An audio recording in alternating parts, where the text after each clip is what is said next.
Eu sou o Dr. Carlos Grupp, especialista em dor crônica, médico fisiatra, e hoje eu vou dar algumas dicas simples, dicas genéricas para tentativa de alívio da dor crônica.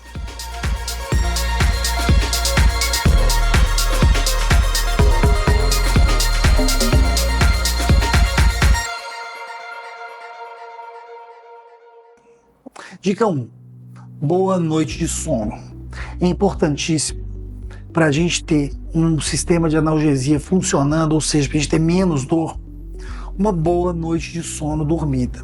Para isso é importante pouca luminosidade ou nenhuma luminosidade, um ambiente que seja bem arejado, a temperatura adequada, um colchão de qualidade que não necessita ser o mais caro. Os colchões geralmente duram até 5 anos, alguns vendem colchão para durar até mais 10 anos, mas assim, não é consenso se eles duram esse valor mesmo. O que a gente tem na literatura é mais 5 anos. A questão do travesseiro a ser usado, quando a gente dorme de barriga para baixo, a gente usa ou nenhum travesseiro, um travesseiro muito fino. Quando a pessoa dorme de lado, ela tem que usar um travesseiro um pouquinho maior para a coluna cervical ficar alinhada. Dependendo da pessoa, é interessante usar um travesseiro de corpo que ajuda aos músculos ficarem mais relaxados e mais coaptados em algumas pessoas, principalmente com algumas alterações biomecânicas. Então, dormir é importante, ter um horário para dormir, um horário para acordar, fazer uma higiene do sono antes de dormir, para preparar para uma noite de sono. A verdade, sem um sono adequado, dificilmente a gente consegue algum resultado em dor. Exercícios físicos regulares.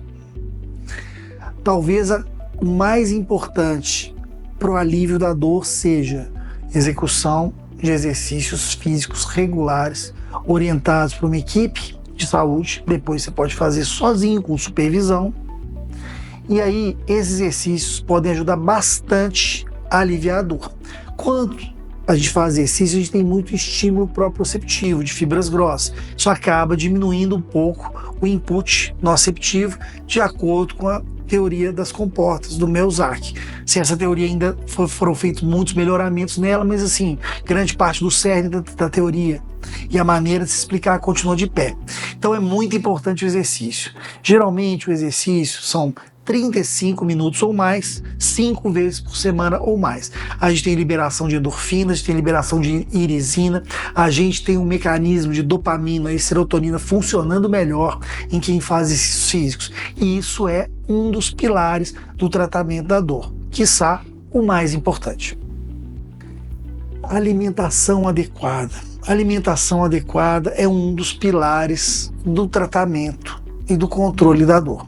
É importante uma refeição balanceada, com quantidade de proteína, carboidrato e lipídios adequados, para que a pessoa consiga construir ou reconstruir os músculos. Sem os tijolinhos, a matéria-prima para a formação do nosso músculo, a gente tem pouca possibilidade de melhorar uma dor crônica.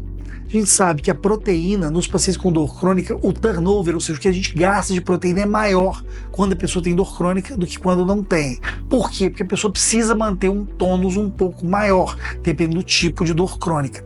E isso é bastante importante, gente, muito importante. Boa alimentação. Pessoas que têm muitas restrições, a dificuldade é maior.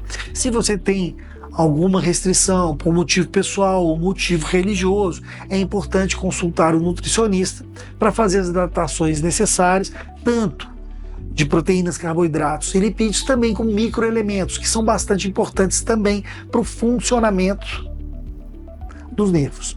Um dos exemplos clássicos é a vitamina B12, que ela precisa de fator intrínseco para ser absorvida. Uma vez que você perde a capacidade de absorção, você não volta a absorver, você tem que usar intramuscular ou sublingual.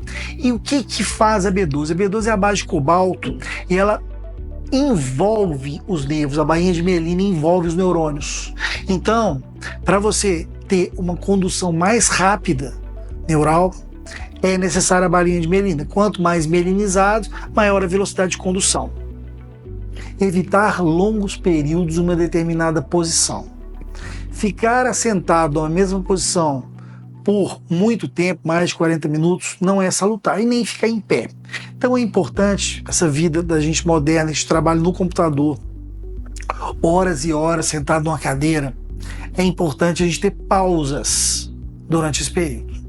Isso não só diminui o estresse em alguma região do corpo, como também facilita o aprendizado, se você estiver estudando, a sua produtividade, se você estiver trabalhando.